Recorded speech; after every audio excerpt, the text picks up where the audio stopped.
اسی طرح سورۃ الہود کی آیت نمبر 15 اور 16 میں ہے، جو کوئی دنیا کی زندگی اور اس کی زینت چاہے، ہم ان کے اچھے اعمال کا بدلہ ان کو دنیا میں ہی دے دیں گے اور اس میں ان کی کوئی حق تلفی نہیں ہوگی۔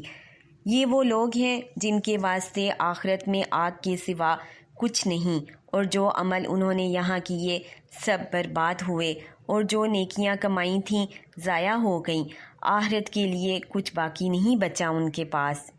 اس آیت سے ہمیں یہ معلوم ہوا کہ جہاں پر ہم دنیاوی نعمتیں اللہ تعالیٰ سے مانگتے ہیں، وہاں پر آخرت کی بھی فکر کرتے ہوئے آخرت کی بھلائی بھی مانگی جائے، اور اللہ تعالیٰ سے جنت کا سوال کیا جائے، جنت الفردوس کا سوال کیا جائے، اور جہنم کے آگ سے پناہ حاصل کی جائے، اور زیادہ سے زیادہ عبادت کی اللہ سے توفیق مانگی جائے۔ یہاں تک کہ اگر ہم اپنی صحت کے لیے بھی دعا کرتے ہیں تو اللہ تعالیٰ سے ہمیشہ یہ دعا کریں کہ اللہ تعالیٰ مجھے صحت تو عطا فرما، تاکہ میں زیادہ سے زیادہ اپنی آخرت کے لیے سامان اکٹھا کر سکوں، زیادہ سے زیادہ تیری عبادت کر سکوں۔ اور اگر انسان مال کی خواہش کرتا ہے تو وہ مال اس لیے اللہ تعالیٰ سے مانگے تاکہ وہ زیادہ سے زیادہ دین کے کاموں میں اس کو خرچ کر سکے، صدقہ و خیرات کر سکے۔ اسی طرح سورۃ الیونس کی آیت نمبر 7 اور 8 میں ارشاد باری تعالیٰ ہے، بے شک وہ جو ہمارے ملنے کی امید نہیں رکھتے اور دنیا کی زندگی پسند کر بیٹھے اور اس پر مطمئن ہو گئے، اور وہ جو ہماری آیتوں سے غافل ہیں، ان کا ٹھکانہ دوزخ ہے، بدلہ اس کا وہ جو اللہ کی نافرمانی کر کے کماتے تھے۔ اسی طرح سورۃ التحریم کی آیت نمبر 6 میں ارشاد باری تعالیٰ ہے، اے ایمان والو، اپنے آپ کو اور اپنے اہل و عیال کو جہنم کی اس آگ سے بچاؤ جس کا ایندھن آدمی اور پتھر ہیں۔ اس آیت میں دیکھیں کہ جو کنبے کا سربراہ ہے اس کی ذمہ داری اللہ تعالیٰ نے بتا دی ہے کہ اپنے بیوی بچوں تک اللہ تعالیٰ کا پیغام پہنچائے اور ان کو نیک عمل کرنے کی ترغیب دے۔ جہنم کی آگ اس قدر تیز ہے کہ اس میں پتھر بھی جلے گا اور ایندھن کا کام بھی وہ دے گا۔ اس میں یہ بتایا گیا کہ گھر کے جو بزرگ ہیں صرف وہ نہ خود عبادت کرتے جائیں بلکہ اپنے بچوں کو بھی اس کی ترغیب دلائیں،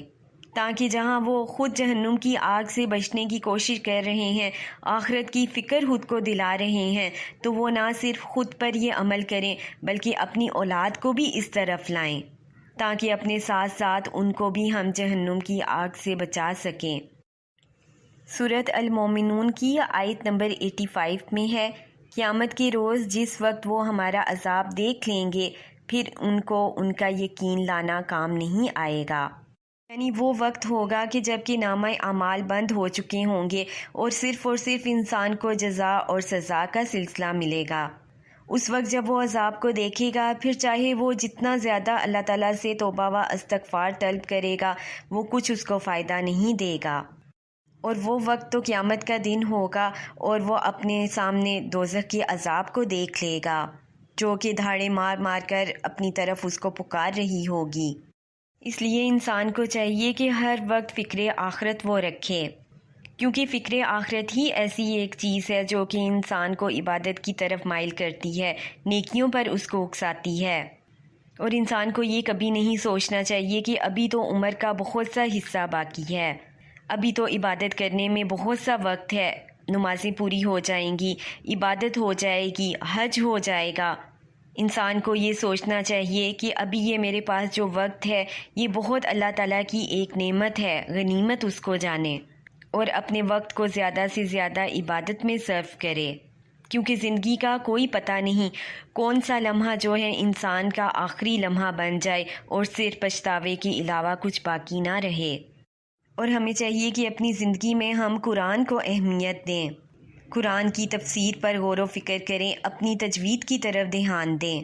کیونکہ سورۃ الحشر کی آیت نمبر 21 میں ہمیں معلوم ہوتا ہے کہ جس میں ارشاد باری تعالیٰ ہے، اگر ہم یہ قرآن کسی پہاڑ پر نازل کرتے تو تم دیکھتے کہ اللہ کے خوف سے وہ دب جاتا، پھٹ جاتا، اور ہم یہ مثالیں لوگوں کو سناتے ہیں تاکہ وہ فکر کریں۔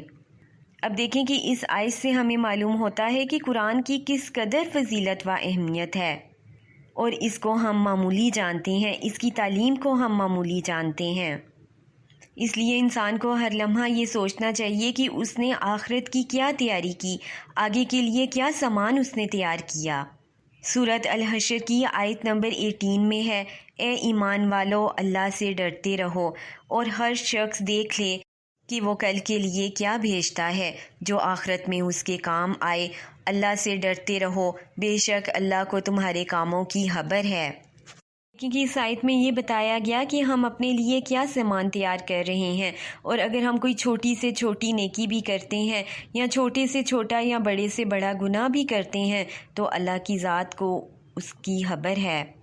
اسی لیے کہا جاتا ہے کہ جب انسان قیامت کے روز اپنے نامہ اعمال کو دیکھے گا، اس کو پڑھے گا، تو وہ اس قدر حیران اور پریشان ہوگا کہ یہ کس طرح کا اعمال نامہ ہے، یہ کس طرح کی تحریر ہے کہ جس نے میری نہ چھوٹی سے چھوٹی کوئی بات چھوڑی، اور وہ گناہ جس کو میں معمولی سمجھتا تھا اس کو بھی اس نے لکھ لیا۔ اسی طرح سورۃ لقمان کی آیت نمبر 33 میں ہے، اے لوگو، اپنے رب سے ڈرتے رہو،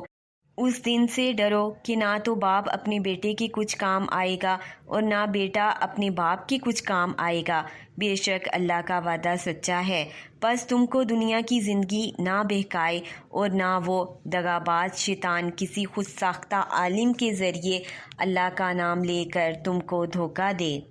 اب اس آیت سے ہمیں یہ معلوم ہوا کہ دیکھیں کہ اولاد کو اپنے ماں باپ سے کتنا پیار ہوتا ہے، یا ماں باپ کو اپنے اولاد سے کتنا پیار ہوتا ہے، لیکن وہ دن ایسا دن ہوگا کہ جب باپ اپنے بیٹے سے چھپ رہا ہوگا، بیٹا اپنے باپ سے چھپ رہا ہوگا، تاکہ کوئی نیک اعمال ایک دوسرے سے نہ مانگ سکیں۔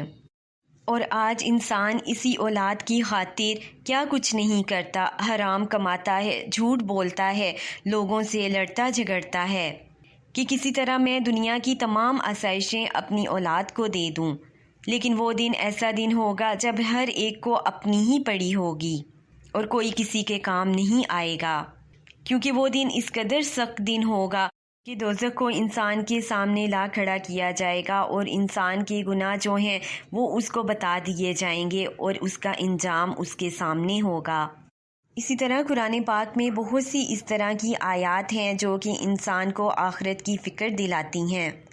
اس لیے ہمیں چاہیے کہ قرآن کو ہم اہمیت دیں، اس کی تعلیم کو اہمیت دیں، کیونکہ قرآن پاک کی تعلیم کے بغیر ہم آخرت کی فکر خود میں کیسے پیدا کر سکتے ہیں، اور جب تک آخرت کی فکر نہ ہوگی ہم اپنی عبادت کو کس طرح صحیح طریقے سے انجام دے سکتے ہیں، اور جب تک ہم شریعت کے مختلف احکامات سے خود ہی آگاہ نہیں ہوں گے، خود ہی اپنی زندگی میں ہم شریعت کے احکامات کو لاگو نہیں کریں گے، تو ہم اپنے بچوں میں کس طرح اس کی اہمیت کو اجاگر کر پائیں گے۔ اللہ تعالی ہم سب میں آخرت کی فکر پیدا کر دے اور ہم سب کا خاتمہ بالخیر کرے، آمین ثم آمین، اور ہم بہترین طریقے سے زندگی ہم گزاریں تاکہ ہم آخرت کو بھی بہترین بنا سکیں، آمین ثم آمین۔ ربنا تقبل منا انک انت السمیع العلیم، سبحانک اللہم و بحمدک، اشہد ان لا الہ الا انت، استغفرک و اتوب الیک۔ السلام علیکم ورحمۃ اللہ وبرکاتہ۔